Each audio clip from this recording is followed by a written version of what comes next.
இப்போ வந்து நம்ம பார்க்க போகிறது வந்து கேரளா ஸ்டைல் கடலைக்கறி. அதுக்கு தேவையான பொருட்கள் என்னென்னு பார்த்துடலாம்.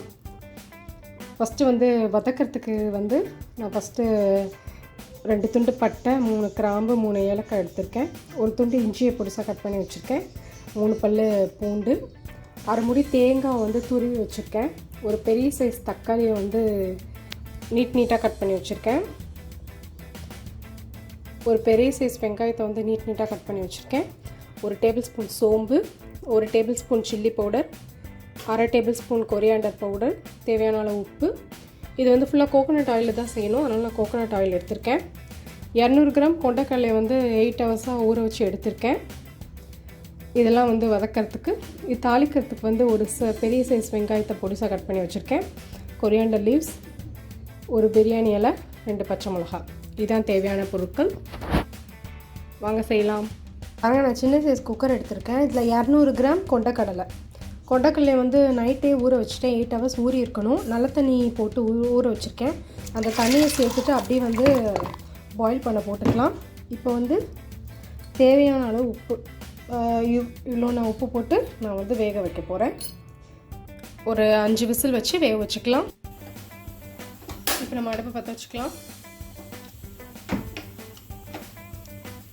அடுப்பு லைட்டாக சூடானதுக்கப்புறம் 2 டேபிள் ஸ்பூன் தேங்காய் எண்ணெய் சேர்த்துக்கலாம்.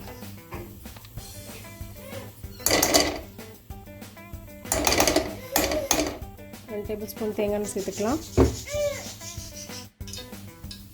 இப்போ நம்ம எண்ணெய் நல்லா சூடாயிருச்சு. இப்போ வந்து நம்ம 2 டேபிள் ஸ்பூன் சோம்பு சேர்த்துக்கலாம். சோம்பு நல்லா பொரிஞ்சதுக்கப்புறம் நம்ம வெங்காயம் சேர்த்துக்கலாம். இப்போ பாருங்கள், சோம்பு நல்லா பொரிஞ்சிருச்சு. இந்த ஸ்டேஜில் வந்து நம்ம வெங்காயம் சேர்த்துக்கலாம்.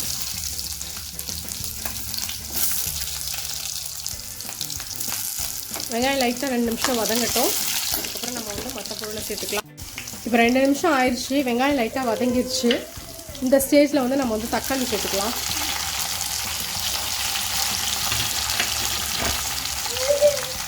தக்காளி சேர்த்து நல்லா கொஞ்சம் லைட்டாக வதக்கிக்கலாம். தக்காளி சேர்த்ததுக்கப்புறம் லைட்டாக உப்பு சேர்த்துக்கோங்க. ஏற்கனவே வந்து கொண்டைக்கடலை வேக வைக்கும் போது உப்பு சேர்த்துக்கிட்டோம். அந்த தண்ணியும் சேர்த்து இதில் ஊற்றுவோம். ஸோ அதனால் அதில் கொஞ்சம் உப்பு சேர்த்துக்கோ. இப்போ நான் கொஞ்சமாக உப்பு சேர்த்துக்கிறேன். உப்பு சேர்த்து லைட்டாக கிண்டி விட்டுருங்க. இது அப்படியே இருக்கட்டும். இப்போ வந்து 2 துண்டு பட்டை, 2 ஏலக்காய், கிராம்பு அதெல்லாம் சேர்த்துக்கலாம். அதெல்லாம் சேர்த்து ஒரு 2 நிமிஷம் கழித்து நம்ம வந்து இஞ்சி பூண்டு சேர்த்துக்கலாம்.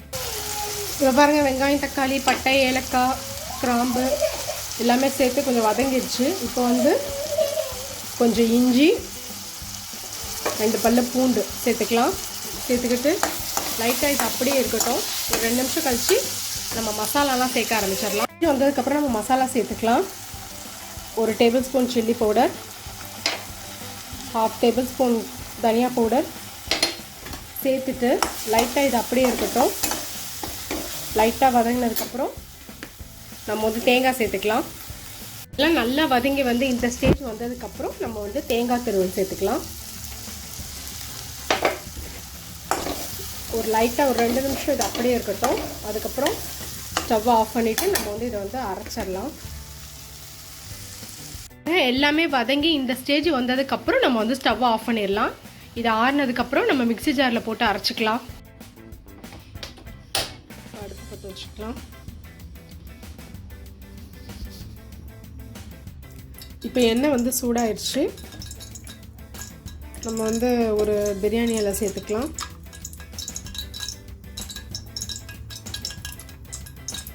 பிரியாணி இலை சேர்த்துக்கலாம். இப்போ வெங்காயம் சேர்த்துக்கலாம்.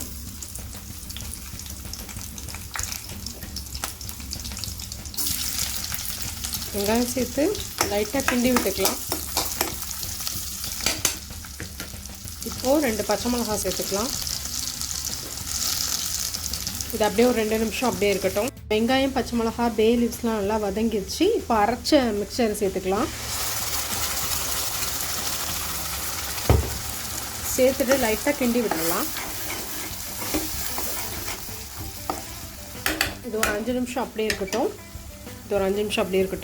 இப்போ நான் ஒரு 5 நிமிஷம் ஆயிடுச்சு. நம்ம மிக்ஸி ஜாரில் அரைச்சோம்ல, அதுலேயே 1.5 கிளாஸ் தண்ணி ஊற்றி அப்படியே கலந்து சேர்த்துடலாம்.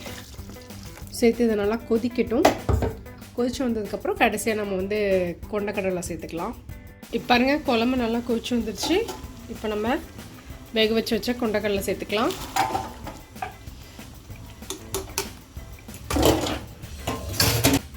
கொண்டக்கடலை சேர்த்து லைட்டாக கிண்டி விட்டுறலாம். பதம் வந்து இப்படி தான் இருக்கணும். இது ஒரு 2 நிமிஷம் இருக்கட்டும். அதுக்கப்புறம் மல்லி இலை சேர்த்து நம்ம அடுப்பை வந்து ஆஃப் பண்ணிடலாம். பாருங்கள், மல்லி இலை சேர்த்து நம்ம வந்து அடுப்பை வந்து ஆஃப் பண்ணிடலாம். இதை உங்கள் வீட்டில் செஞ்சு பாருங்கள். இந்த ரெசிபி எப்படி இருக்குன்னு சொல்லுங்கள். என்னோடய சேனலை பிடிச்சிருந்தா எனக்கு சப்ஸ்கிரைப் பண்ணுங்கள். தேங்க்யூ ஃபார் வாட்சிங்.